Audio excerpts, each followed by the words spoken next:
What's going on, everybody? This is Black Men Sundays. I'm your host, Corie Sylvester Murray, and we're talking about generational wealth, finance, business, and of course, mental health. It's a Black Man Sunday. Time to put all childish things away. I refuse to be the man I was yesterday. Gotta put my best foot forward and elevate. And before we introduce today's guest, my brother Eric from Nashville, aka Nash Vegas. Who do you have for our Black Men Sunday spotlight, my brother? Hey, man, thanks a lot for the warm introduction, Corie. Man, back in the day, we used to, you and I come from humble beginnings where we worked in broadcast television. So I thought this was kind of a tribute to some of the things we used to do. When we used to gather news stories, we had a common friend. His name was Captain Al.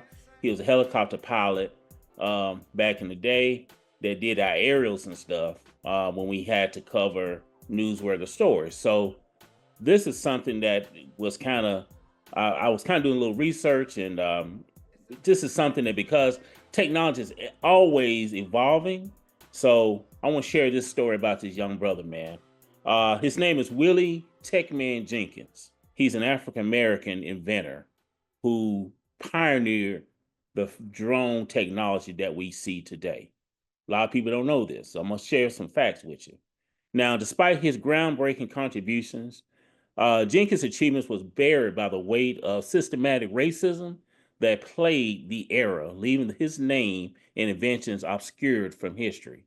Now, he was born and raised in the vibrant streets of Los Angeles. Jenkins possessed an insatiable curiosity for technology from a young age. With ingenuity and determination, he tirelessly worked toward his vision by creating unmanned serial vehicles that revolutionized various industries.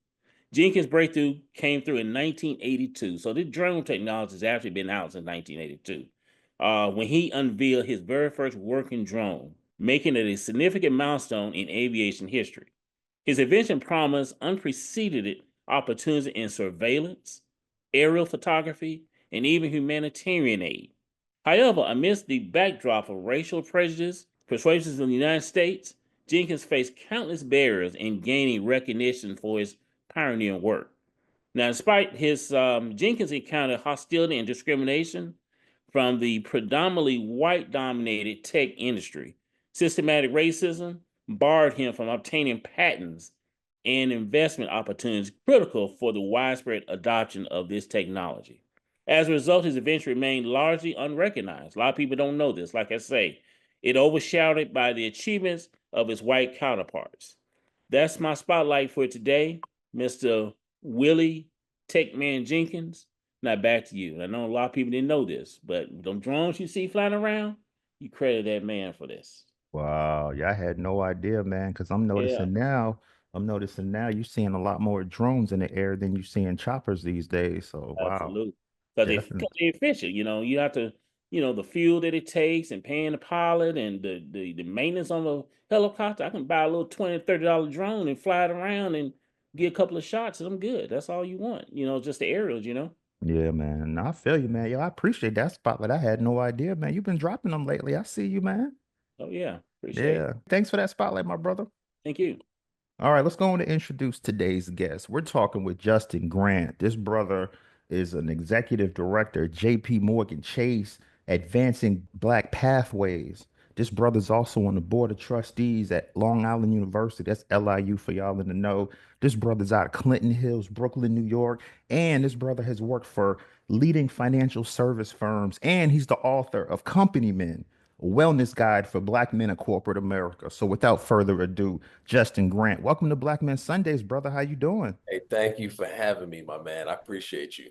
Definitely, man. And let me tell you, man, I read that book. I read probably the first 100 pages in like an hour. I was like, man, I'm already at over 100. But what's unique about it? But first up, I'm gonna let you set the stage. What was the impetus for you writing this book? Yeah, I appreciate, the intro and the fact that you were able to breeze through it so quickly. One of the things that my journalism school professor, Mike Bush, taught me was keep it simple, student. simple writing. Don't make it hard on your reader, and so I'm glad that, you found it to be readable. I went on this journey towards writing this book. It actually started in 2002 when my uncle, Juan Simpson, he passed away of a heart attack unexpectedly, over the Christmas holidays. And he had been the chief financial officer for Ethicon Endosurgery Inc. That's one of Johnson and Johnson's surgical device makers. And so he was up there, and he was on the path to being in the C-suite at the parent company over at J&J. He was my hero. He was covered by Ebony. He'd been interviewed by the New York Times.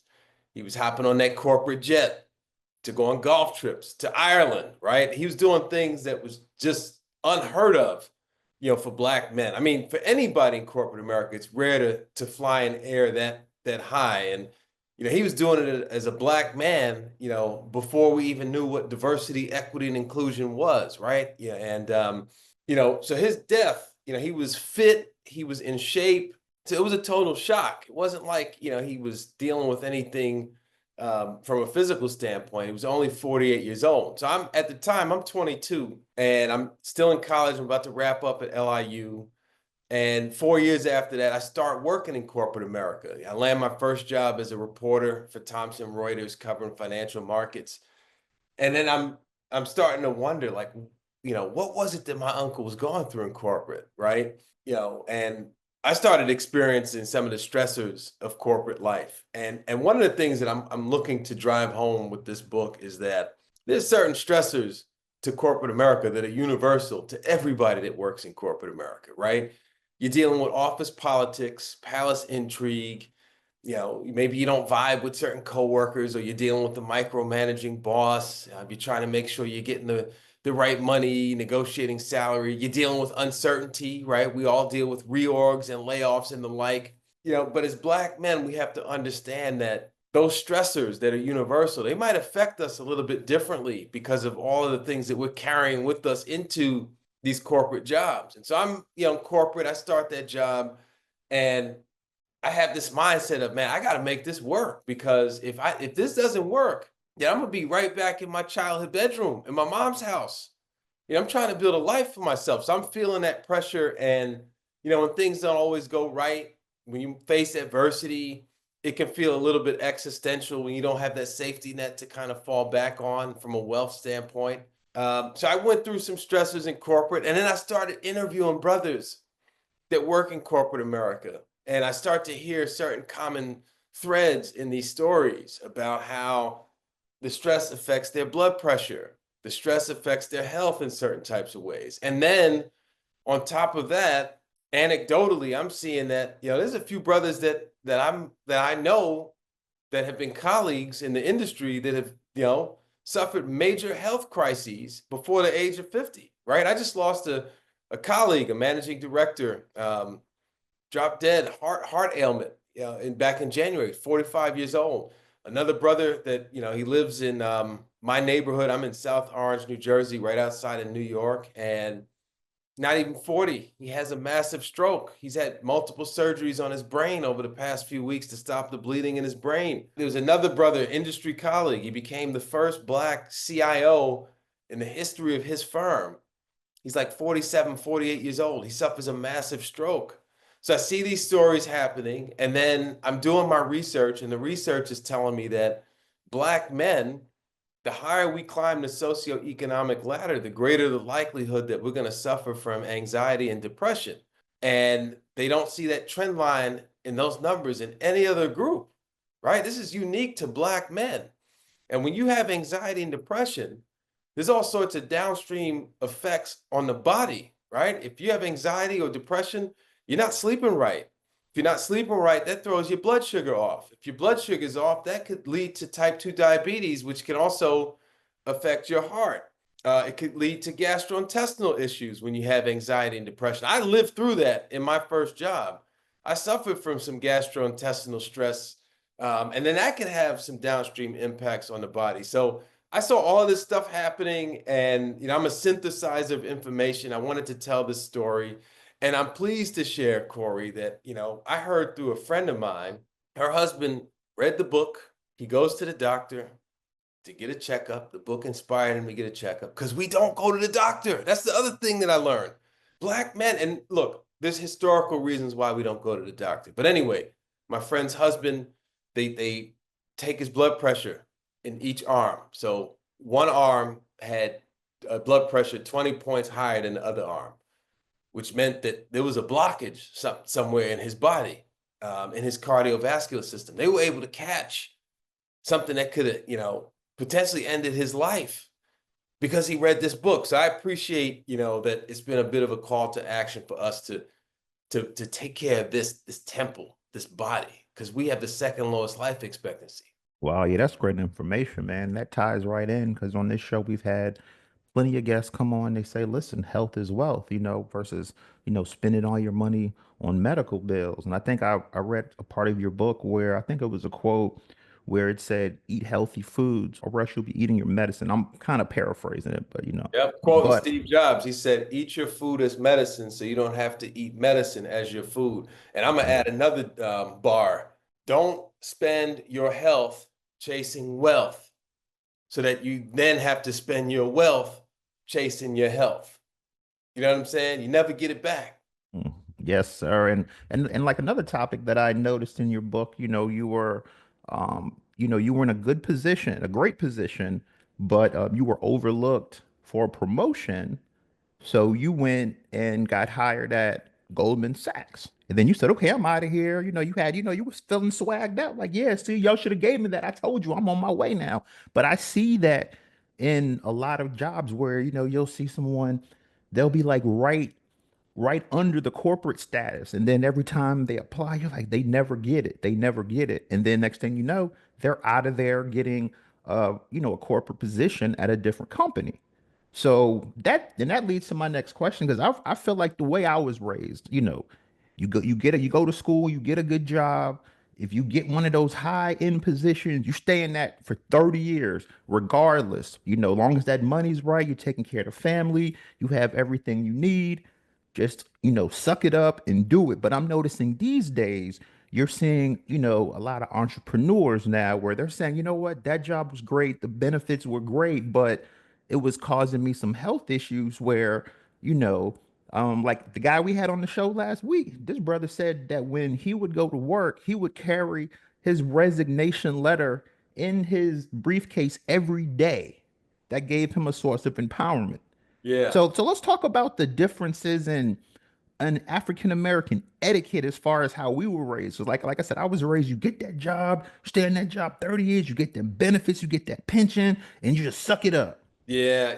I respect the elders for how they raised us, but we also have to understand we're in an entirely different cultural context now than where they were. Back when they were coming up, back when they were schooling us, the idea of being at a single company for 30 years was a normal thing, right? There was a time in American history from a corporate standpoint where mass layoffs were like a scandalous thing. Companies never did mass layoffs. Now you're liable to, open up the Wall Street Journal and see, oh, Morgan Stanley, I think they just laid off up to 2,000 people. The federal government, Human Health Services, they're about to cut 10,000 jobs, right? You and I are running same age, so we started our careers around the start of the global financial crisis, and people were losing their jobs. So the idea of landing a job at a company and staying there for decades, that just doesn't happen anymore. And it's important for talent to navigate the marketplace with the understanding of I have to live with a sense of ambiguity. This job that I'm in, it's not permanent, and I have to be prepared. I have to be nimble. The other piece is we're now in a time where I actually think, in spite of all of the things that are happening right now in our society, I don't think there's ever been a better time to be young and talented and Black, right? And I think it's important that we um, operate from a mindset of optimism. And so, with that said, you have the luxury, I think, nowadays of trying to really get in tune with what are my core motivations in life? What are those things that I do that make me feel like I'm coming alive? What type of work can I do that I love so much that I can lose track of time while I'm in that work, right? We have a bit of a freedom now to pursue work that helps us to tap into our genius. I am not interested in doing any work at this point in life that is not aligned with my core motivations and how I want to contribute to the world and every day. I'm not interested in doing work that forces me to play a different position, right? To give you a basketball analogy, I might be a small forward. I don't want to play power forward. I'm not going to do a job that requires me to do that. Like you have to operate, with the idea of finding that place for yourself that enables you to be who it is that you want to be professionally. Because only then are you going to do your best work. And only then that best work is going to result in you making the type of money that you want to make. Great information. And speaking of money, a lot of brothers, hey man, I just want to get a seat at the table. But then, I have a lot of friends, and there's been a lot of guests on our show that are in C-suites. And, I asked them, how are you comfortable being at the table and you're the only brother there? And what I noticed in your book, you said you have to be comfortable in those situations. So let's expand on that a little bit. Yeah, there's a whole chapter on fitting into corporate culture. And I wanted to use that chapter to explain to people what corporate culture is and how did it originate as to how we understand it now. And just giving you the financial services sector as an example. So we're in the year 2025. Let's go back in time to the 1950s, right? What did corporate America look like? What did the large investment banks look like back in the 1950s? These were places that were run by white men. These were places that were run by white men that were at the upper end of the socioeconomic strata in our country. And we were banned from working in these places. Many of these firms, they didn't hire black people, they didn't hire women, they didn't hire Jewish people, they didn't hire Asian Americans. So they established their cultures. Then let's fast forward another 20 years. Richard Nixon gets into office. The civil rights movement has already happened, it's already occurred, and they pass equal employment opportunity legislation. The doors to corporate America, the doors to these financial services firms, they start to open up to black people. They start to open up to women. They start to open up to Jewish people and other minorities. And so we get our foot in the door. You're stepping into a corporate culture that you have to contort yourself to fit into. You have to speak a certain way. You have to speak according to how they speak, right? You have to dress according to how they dress. And look, I'm all for professionalism. There's nothing wrong with that. But the reality also is that there were a lot of financial services firms that didn't hire black people well into the 1990s, right? So we're stepping into these corporate cultures, and there's certain things that we have to get comfortable with if we're going to survive in these corporate cultures. Everybody has to assimilate to fit into corporate America.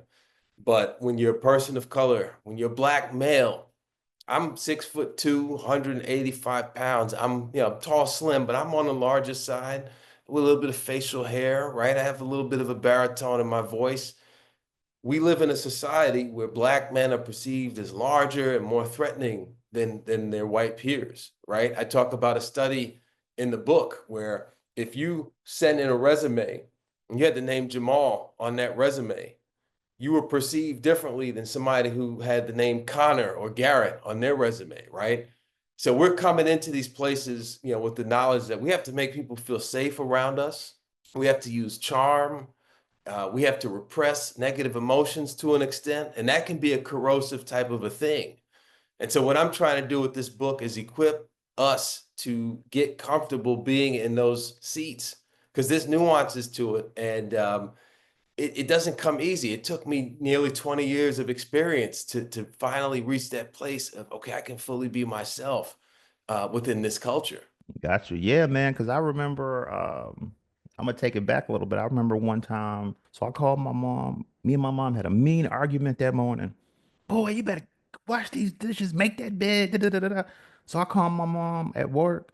Like, hey, I have everything done. She's like, hello, Corey, how are you? Oh, you have everything finished? You did? I was like, Mom, why are you talking like that? So then after a while, she was like, I have to get off this phone. Let me get back to work. But when she got home, I was like, why are you talking like that? And she was like, this is how I have to talk in my professional setting. But the way that she educated me with that was when you're around your friends, you talk, you use the slang, whatever. But when you're around your teachers, when you're, applying for a job, you don't sound white, you sound professional. That's the way Sound I was professional. taught. You know what I Yeah. mean? Because Hmm. I hear a lot of people saying, man, why you sound white? But I'm like, nah, I'm sounding educated and professional. So let's talk about that a little bit. Because I do hear brothers saying, when they go to work, they kind of have to totally switch it up. Code switch, right? And I wanted to really get into why people code switch. And the reality is, and I cited a study from Harvard Business Review that people from marginalized groups, they code switch because they want to be afforded the same level of respect that people from the racial majority are afforded. That's why you feel compelled to do that. And the reality that we've been living with as Black people in this country for hundreds of years. W.E.B. Du Bois published The Souls of Black Folk in 1905. In 1905, W.E.B. Du Bois talked about how Black people, Black Americans, have to have a double mindedness, right? You have this mind that is fully Black, right? That's something, we were forged in the fire of slavery and the African diaspora to come out as African Americans and Black Americans. We have this Black identity, but then we have this American identity, right? Every other ethnic group has been able to come into this country and assimilate, right? If you came from a European background, you come over here, you're white. And after a generation or two, and your kids have grown up, you got grandkids, they're white, right? But for us, we still have the pigmentation of our skin. We are doing two jobs when we're in corporate America, brother. We are doing the job that they hired us to do, and then we're doing the other job, right? Putting on that act so that we can be afforded the same level of respect as our peers. And there's a tax, there's a cost that comes to that. There's a cost. I talk about the same thing you described in the book. I describe it as my mom was wearing the vocal equivalent of a straitjacket, talking like that, right? What is that doing to you psychologically if you feel like you have to suppress who you are? And I'm not saying to come in there using slang and talk in a certain way. Everybody, I think, to a certain extent, behaves a little bit differently when they're able to let their hair down and they're not operating within that context. But I think it was important in the book to really drive home the point of we're doing two jobs, and by definition, that means we're working twice as hard. And this data is showing that when you're doing that code switch every day, it burns you out. And that's part of the reason why we don't have the same retention rate as some of our peers. You got to stick around in these places so that you can build the equity and then you get opportunities to grow. So definitely important that we have that conversation about fitting into corporate culture and how to maintain your endurance while you're dealing with that. Yeah, yeah, because on this show we talk about generational wealth. So, when we're looking at a brother in a C-suite position, you're like, okay, you're definitely establishing generational wealth at a faster pace. Yeah.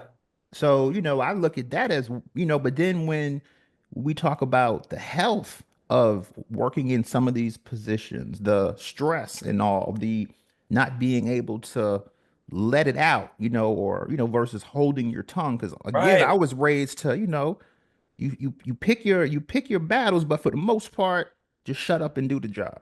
Yeah. How much of an advantage or disadvantage do you have by speaking up? I'm glad that you brought that up because when you work in corporate America, when you have any job, right? But when you're in corporate America, you have to have an understanding of when to fight a battle, right? You have to have an understanding of what is the hills that I'm going to die on. And you can't operate with fear. You can't operate in that game and not be playing to win that game. And you know, one of the reasons why Black leaders fail when they get into those big seats is because they stop trusting the things that got them into that seat. And I tell some stories in the book about when I've decided to take a stand and fight certain battles. And I'll tell you a quick story about that. So back in 2020, right before the pandemic hit, it was late January. And, you know, I'm VP of communications at a major firm. I'm handling communications for the CEO of a major firm. And, you know, we had a big activation that we were going to be doing at Disney World in March of 2020. So, and y'all remember what the world was like in March of 2020. So late January, I'm starting to see these headlines about a mysterious new virus that's coming out of China, a coronavirus. And you know, one epidemiologist claimed that 70% of the world's population was going to be infected by this thing. So I'm like, I'm on the road a lot. I'm flying all over the country, flying all over the world, in fact, at that point. I'm like, okay, this is something I got to pay attention to because, you know, I got all this travel coming up. So we get into February, and now the coronavirus is starting to explode around the world. And I start asking my leadership team, hey, are we going to pull out of this thing that's happening at Disney? And they keep saying to me, nah, let's see what Disney says. Let's just hold off. Let's not do anything. All right, cool, fair enough. We get into the late February, early March timeframe. At that point, the coronavirus had hit Italy. Italy was in lockdown mode. It was bad. It was decimating that country. And I'm saying to them again, more people are traveling to Disney World than any other place. That's one of the big connecting points in the entire globe. And we're supposed to be there in 2 weeks. Hey, are we gonna pull out of this thing? You see what's happening in Italy?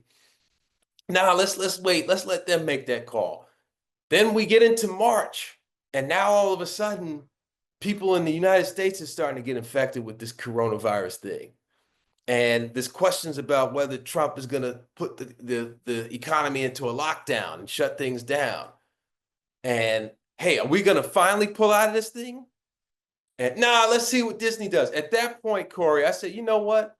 I'm not putting my life in these people's hands. I'm not putting the life of our CEO in these people's hands. So I'm going to pull out of this thing on behalf of this company, and I'll just dare them to do anything to me about it, right? I'm not asking them for permission to do the right thing and potentially protect lives.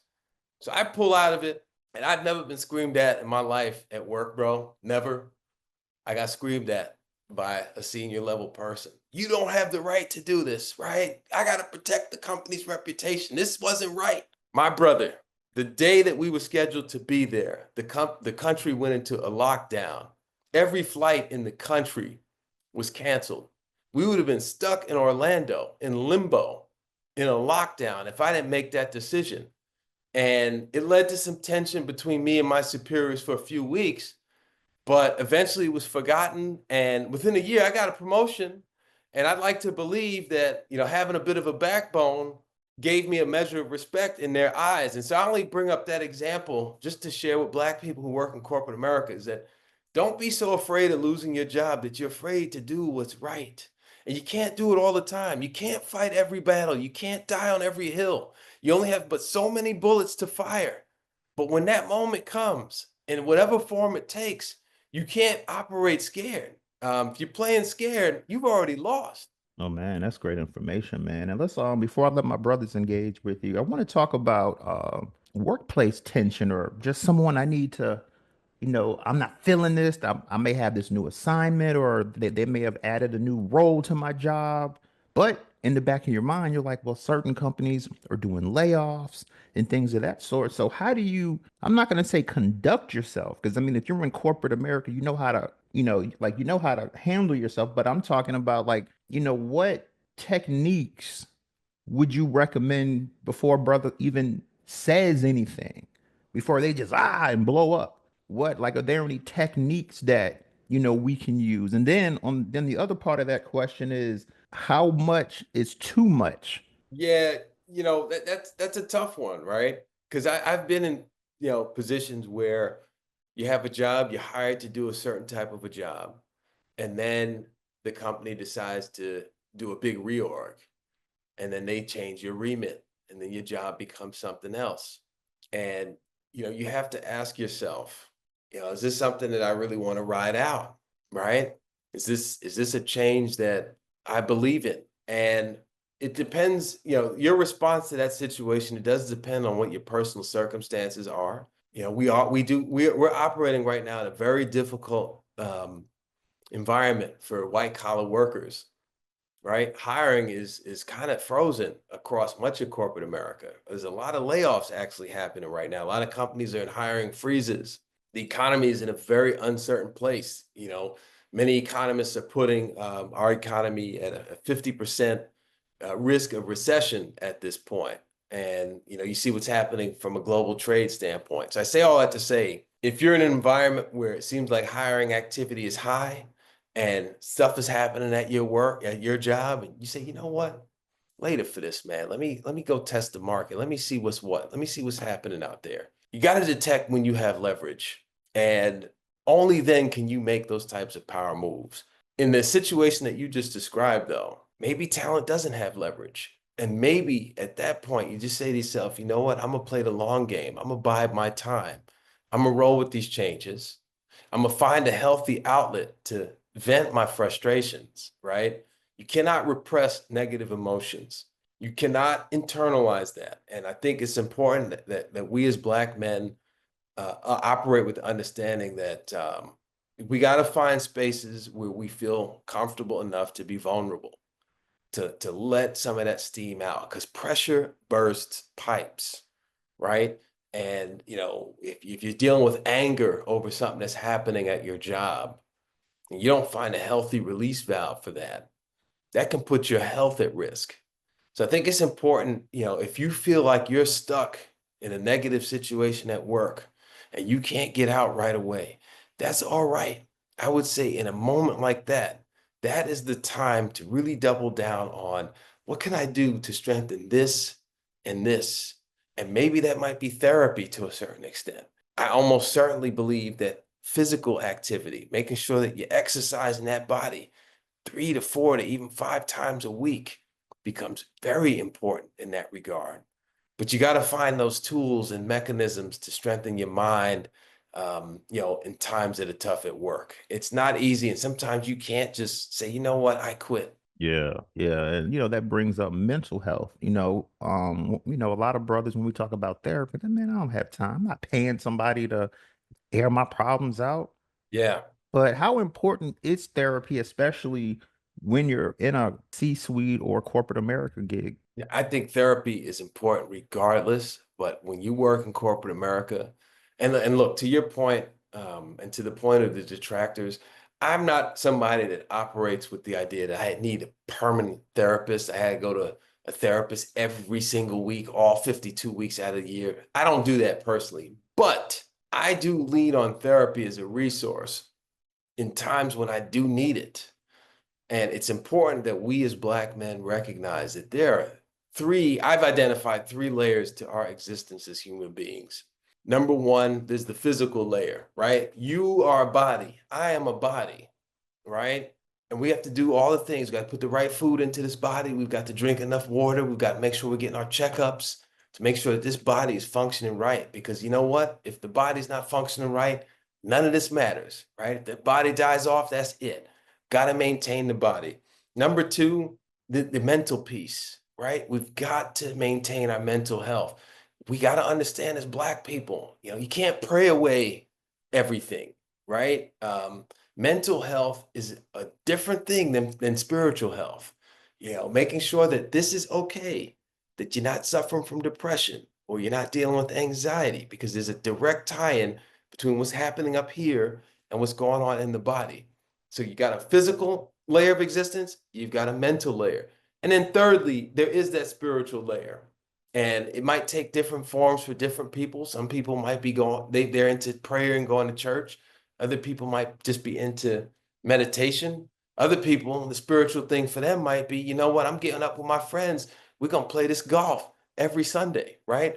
But, those are the 3 dimensions. And, it's important that we make sure that all 3 of those are operating at optimal health. And, certainly for me, I have sought therapy in times when life was dealing me massive changes, right? 2021, my daughter was entering this world just as my father was leaving it. So I was bringing in a baby. My father was dying. I got myself a therapist to get me through that time. 2016, my grandmother died. I had another child that was born. I had a new job. Those are three of the most stressful things that a person can go through. I got myself a therapist while I was, in that period of life. So I think it's important when things get heavy, therapy, in addition to prayer and all the spiritual stuff, but there's a distinction, right? Can't pray away everything. Looking in your background as well, I noticed you also are a marketer. So how do you think like a marketer? I'm also going to be launching a company men digital community to have a space where we can be vulnerable with each other, where we can talk about the issues that we deal with at work, the tensions that we might be dealing with, the effects of work stress, on our bodies. I have a homeboy that was working at Anheuser-Busch InBev back during the Dylan Mulvaney controversy. So Dylan Mulvaney is the transgender influencer that Anheuser-Busch partnered with for a Bud Light campaign. One of my friends, he was in marketing, helped to build that out. And then Kid Rock organizes a boycott against Anheuser-Busch. And that boycott caused them to lose like $1 billion in sales. So my friend is caught up in all of this, and he goes to the doctor during this time. It's a young dude. He's not even 40 yet. And, he's hitting the gym. He's working out. He's in good shape. But then he goes to the doctor. The doctor says, hey, listen, you can't live with your blood pressure this high. You can't survive with your blood pressure this high. And he was stunned because he felt good. That's a silent killer, right? You don't necessarily feel your blood pressure when it's high. You don't feel it. And he loses that job a few weeks after that doctor's appointment. And then after all that stress disappears from his life, his blood pressure goes back to normal. So that for me was just instructive, like, okay, we got to make sure that we're just managing this stress right. And if the environment's not healthy for us, it's okay to also get out. Great information. And speaking of that, that kind of leads to my next question. When is it time to say, okay, you know what? I've done this job. It's time for me to do something else, go somewhere else. Like at what point is it time? So for me, I operate on a 3-year clock with every role that I'm in. And, some people might operate on a 2-year clock, but, it's important to always have that mindset of evolution. If you're in a comfort zone at work, and I think it's okay to coast for a little bit in a job, but don't overdo it with that because the ground is always shifting beneath your feet.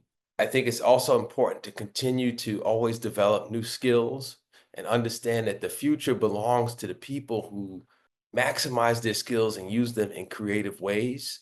And if you stay in a job too long, you run the risk of atrophying in a certain respect.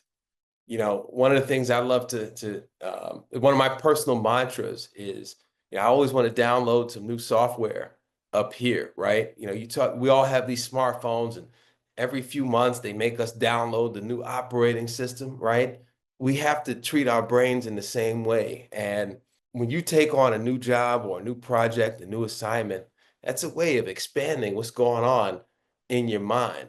And look, there's certain jobs where that might not necessarily apply, right? If you're an airline pilot, I think they, operate a certain way. Maybe there's new planes that come onto the market, but generally the skill set stays the same. If you drive the New Jersey Transit, that skill set stays the same. But for those of us who are living in this knowledge economy, we always have to be downloading new information up here, especially now, right? Artificial intelligence is really changing the game.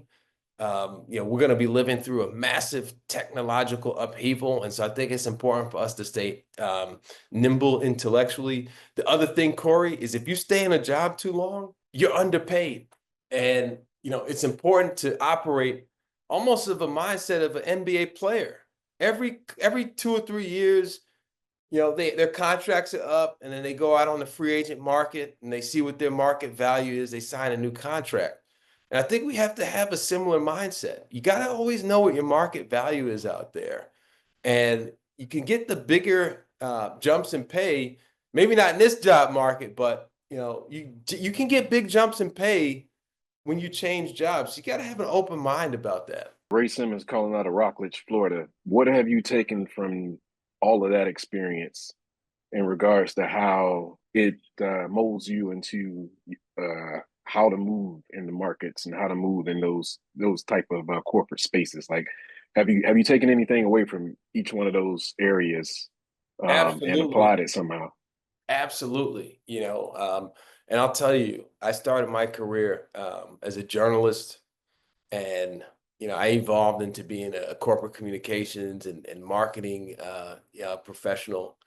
And for me, one of the things I've done with this book is to just synthesize everything I've learned, and I wanted to package it for Black men because I had yet to see a resource, a book that just spoke directly to us about how to maximize corporate life. And one of the things you'll see in this project is a lot of the insights in the book are universal. Taking away the chapters that are specific to our health or the nuances of fitting into corporate culture as a Black man, I think a lot of the stuff that I'm talking about in the book is universal. And I close out the book with a chapter on leaning into faith. And I'm not talking about religious faith, right? I'm talking about faith in yourself. And y'all are familiar with J.R. Smith, LeBron's teammate with the Cavs, played with the Knicks. So I'm a Knicks fan. And look, J.R. Smith used to drive me nuts as a Knicks fan, right? I play ball. I'm a hooper. I was balling this morning before the pod. And in basketball, you get these dudes, the irrational confidence guy. He's taking all the shots. He thinks it's going in all the time. A dude like that can shoot you out of a game. J.R. Smith used to shoot my Knicks out of the game all the time when he was off. But as Black men in corporate America, I think we have to have a little bit of that J.R. Smith mindset. You have to be irrationally confident in yourself if you're a Black man working in corporate America, to the point of delusion to an extent. You got to know that you're the best. You have to psych yourself up to know that you belong at that table and that you earned your way there, because it's very easy. And I've been on the other side of that equation where you get into the seat, and this was early in my career. I had an internship at Bloomberg News, and I go from running my college paper. I was the man when I was in college, like editor of the campus paper. I'm enterprising. I'm doing all this stuff. I get to Bloomberg, and I'm a scared wallflower, and I'm just like, wide-eyed. I'm waiting for somebody to tell me what to do, and I wish I could go back in time and say, man, go ahead and write any feature story that you want to write. Like, get off the bench, even if they're not encouraging you. I had leaders there that they were not interested in, developing me.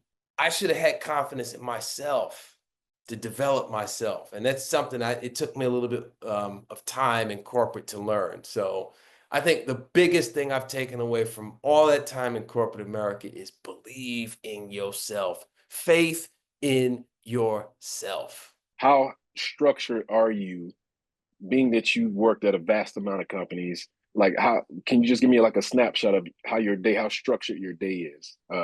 And Yeah. if you can go into any detail about that. So on a micro standpoint, on a daily standpoint, I'll answer that on a micro standpoint, and I'm gonna answer that in just how my mindset is. So I block out the first part of my day for myself. And I'm a married father of 3 kids, but the first thing I'm doing every day is investing in my body. I'm going to the gym at least 4 times a week. I'm going to the gym. And that's my time. It's critical for us as Black men to gotta lift weights. It's important to lift weights. It's not just about looking good at the beach. I see you got a nice pool in your back. Um, it's not just about looking nice at the pool, right, with your shirt off. It's also about, it helps to prevent all sorts of physical ailments that we can develop over time, right? Type 2 diabetes, right? If you're lifting weights, it makes your body more efficient in how it's using glucose. It's not just storing sugar, right? It's good for your cardiovascular system. It's good for your posture. You feel better about yourself. You feel better about yourself. You're going to show up better. You're going to do better work. So I work out, because then when I hit the office, I'm like, all right, let's get it popping, right? So I got that energy. And So for me, it's critical to give the first fruits of my day to myself. Radical selfishness so that you could be selfless to other people, right? If I'm not taking care of me, I can't take care of my wife and my 3 babies. So that's number one. Other piece for me is I read everything. I am an expert in everything that's happening in my company. I'm reading every single document I can get my hands on. I don't want any information getting past me, at work. And I feel the same way about the industry. I work in financial services. I want to know what's happening in finance. I want to know what's happening in a macroeconomic sense, what's happening in our environment from geopolitical sense. I want to know what's happening with my New York Knicks. I want to know what's happening with the broader NBA. So the bottom line for me is first fruits of my day, give to myself. Work out. I also put good food in there. You could cheat a little bit. It's important to have a cheat day, but nutrient dense food, drink enough water, take care of this body. That's number one. The information that I'm pouring in is number two. And then, you get on with your day and how your meetings happen to be structured. That's the micro, how I structure. But on the macro level, brother, I'm going to tell you, I'm now in this phase of life where I am only pursuing positions. And Corie, I actually resigned from JP Morgan. My last day is May 3rd, brother, because it's time for me to evolve and do other stuff, right? I'm doing my book tour. I'm going back to school to get an executive master's in public administration. I'm actually taking a sabbatical from work for a year, brother. I've set things up in my life. I have diverse income streams that enable me to do that. But it's come time for me to download some new software up here, right? Because I realized I will only do jobs at this point in life that enable me to have a positive impact on the community I'm striving to serve, brother. And I'm getting another level of education to teach me about all of the different possibilities that are out there. I'm getting this education to give myself a little bit of a break. I've been on this rat race for a minute. 20 years. It's a long time. But there's still a lot of work road ahead, but it's halftime. That's how I'm kind of looking at it. So for me, I have to, on that macro level, be serving my core motivations in life. What do I want to contribute to the world? And I want to serve my community. That's what I want to do. Well, thank you, man. Excellent answer, man. And I'm listening, and I'm taking notes here at the same time, man. And I'll be buying your book probably today I as well. So I appreciate don't you. have your book, man. Yeah, I gotta show some love, man. I appreciate you, man. The easy question now, man. Are you enjoying yourself on Black Men Sundays? Man, I'm enjoying myself on Black Man Sundays, brother. Definitely. And where can we get this book, brother? It's available at all the major retailers. So, Amazon, Barnes and Noble, definitely barnesandnoble.com. If you listen to your books, you can get the audio book from Audible or from Amazon, enjoy it like a podcast. It's my voice. I'm narrating the book, but you can definitely get it as an audio or you can get it from all your major retailers. That's right. And it's called Company Company Men. Men, Company Men, a wellness guide for Black men in corporate America. All right, that's what I'm talking about. And before I let you go, man, you said something when you were talking to Ray. You said your last day at JP's in May and you have income streams. So let's talk about because we've had brothers on the show said they have 7 streams of income. I have 3 streams. I'm working on getting them. So can you discuss the streams of income? Because there's a lot of brothers that are listening, like, okay, I kind of want to take a sabbatical too, Yep. but they don't have the resources to do that. So let's talk about some of those income streams if you don't mind sharing. Well, I do have a real estate business that I'm running, so there's some strong cash flows from that. And then I'm the part owner of a marketing agency that's mature enough now. It's doing very well, and that affords me to step away, keep paying the bills. I'm not going to have any drop off, in lifestyle, and just give me the flexibility to pursue. I want to get some more education, man, and I've I've tried to run my life in such a way where I'm putting the pieces on the chessboard and I'm playing the long game. And I think it's important for us as Black men to, stop and ask yourself, what's the type of life that I want for myself? Am I living the type of life that I want to live? Is the job that I'm doing enabling? Because your job is about your life. We spend most of our waking hours at work. We live in a culture that prioritizes work, it prioritizes productivity, right? It prioritizes maximizing your human capital. And you want to make sure that you are making the type of moves that enable you to remind yourself you are in control of your life. You are in control of your own destiny. That does not belong to your company, right? They can reorg and they can lay people off and they can do whatever they want to maximize their fiduciary responsibilities. But you got to be doing the same thing for yourself. You know, you're the CEO of your life, you're the CEO of your health.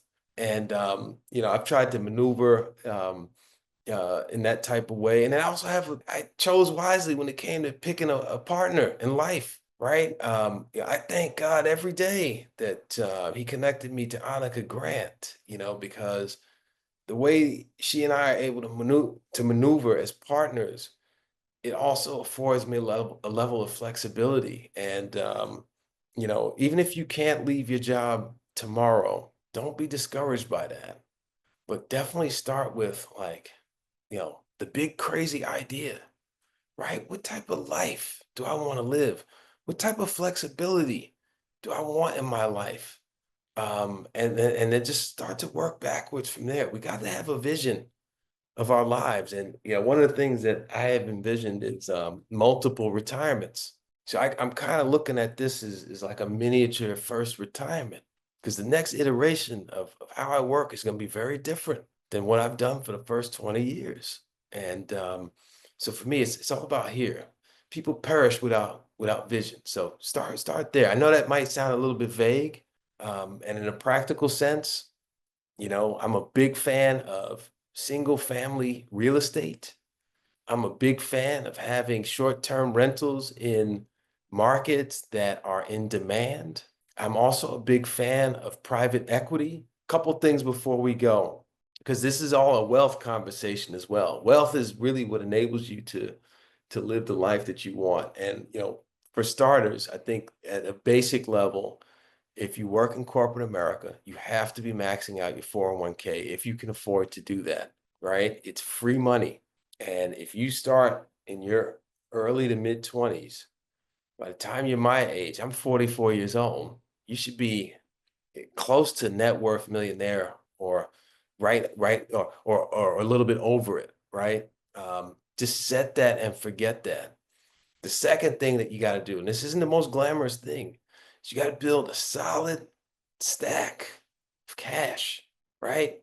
My philosophy, I want to have a whole year's worth of living expenses. I want to have a solid nut of cash, six figures if you have to, but like build your cash, make that, stack that, figure out how to build that cushion for yourself. And then once you get that cushion, now you can start to get a little creative with your investing. Now you can start to think about, all right, let's get me a little bit of private equity. Let's get some diversified income streams going. So you got to play the long game, I think. And wherever you're at in that journey, those are some tips. Those are some rules of thumb that I've tried to live by. And, it's afforded me a level of flexibility at this stage of life. Great information, man. That's what I'm talking about, man. Justin Grant, man, we appreciate you, appreciate your time. Thanks for coming on Black Men Sundays, my brother. It's a black man Sunday.